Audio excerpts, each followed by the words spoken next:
Assalamualaikum warahmatullahi wabarakatuh. Saya Nasyiwara Madini, MPM 220-841, Program Studi Bimbingan Konseling, Fakultas Keguruan dan Ilmu Pendidikan, Universitas Muhammadiyah Sumatera Utara. Di sini saya akan menjelaskan 10 jenis layanan konseling dan 6 kegiatan pendukung bimbingan konseling. Yang pertama, layanan orientasi. Nah, apa itu layanan orientasi? Layanan orientasi adalah layanan yang dilakukan untuk memperkenalkan peserta didik kepada lingkungan yang baru dimasukinya. Tujuannya agar peserta didik dapat menyesuaikan diri dengan lingkungan yang baru ia masuki. Kedua, layanan informasi.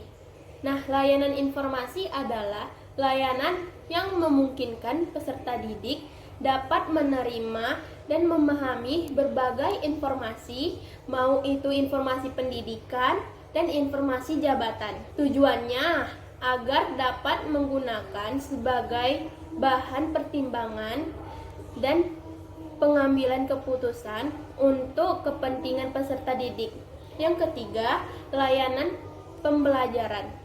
Layanan pembelajaran adalah layanan yang memungkinkan peserta didik mengembangkan sikap dan kebiasaan belajar yang baik dalam menyesuaikan materi pembelajaran.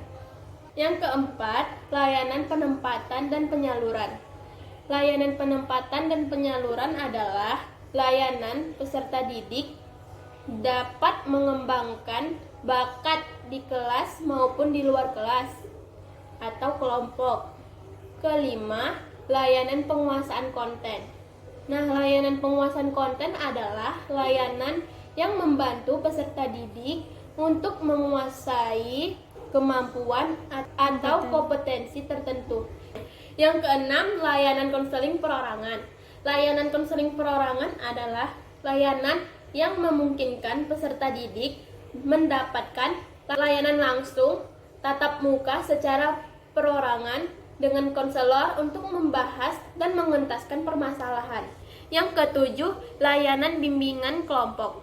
Layanan bimbingan kelompok adalah layanan yang diberikan dalam satu kelompok, memperoleh dan membahas topik tertentu untuk menunjang pemahaman dan pengembangan kemampuan sosial. Yang ke-8, layanan konseling kelompok. Layanan konseling kelompok adalah layanan yang hampir sama dengan layanan bimbingan kelompok. Yang membedakannya adalah yang dibahas masalah pribadi. Yang ke-9, layanan konsultasi. Layanan konsultasi adalah layanan yang membantu peserta didik dalam memperoleh wawasan dan cara-cara yang perlu dilaksanakan dalam menangani masalah peserta didik. Dan yang ke-10 adalah layanan mediasi. Layanan mediasi adalah layanan yang membantu peserta didik menyelesaikan permasalahan dan memperbaiki hubungan antar peserta didik dengan konselor sebagai mediator. Selanjutnya, ada 6 kegiatan pendukung bimbingan konseling. Yang pertama, aplikasi instrumentasi. Aplikasi instrumentasi adalah kegiatan pendukung untuk mengumpulkan data dan keterangan tentang lingkungan siswa. Pengumpulan data bisa dengan berbagai instrumen, baik bentuk tes maupun non-tes. Yang kedua, himpunan data. Himpunan data adalah cara yang dilakukan oleh guru bimbingan konseling memperoleh data dan keterangan terkait dengan keadaan siswa.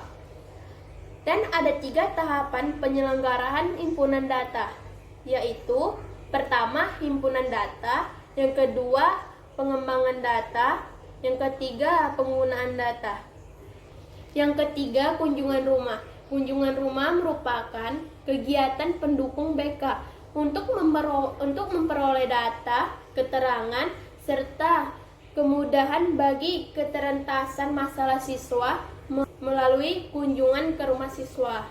Yang keempat, konferensi kasus. Konferensi kasus adalah dalam satu forum pertemuan dihadiri oleh berbagai pihak yang diharapkan dapat memberikan bahan keterangan dan memudahkan bagi keterentasan permasalahan siswa.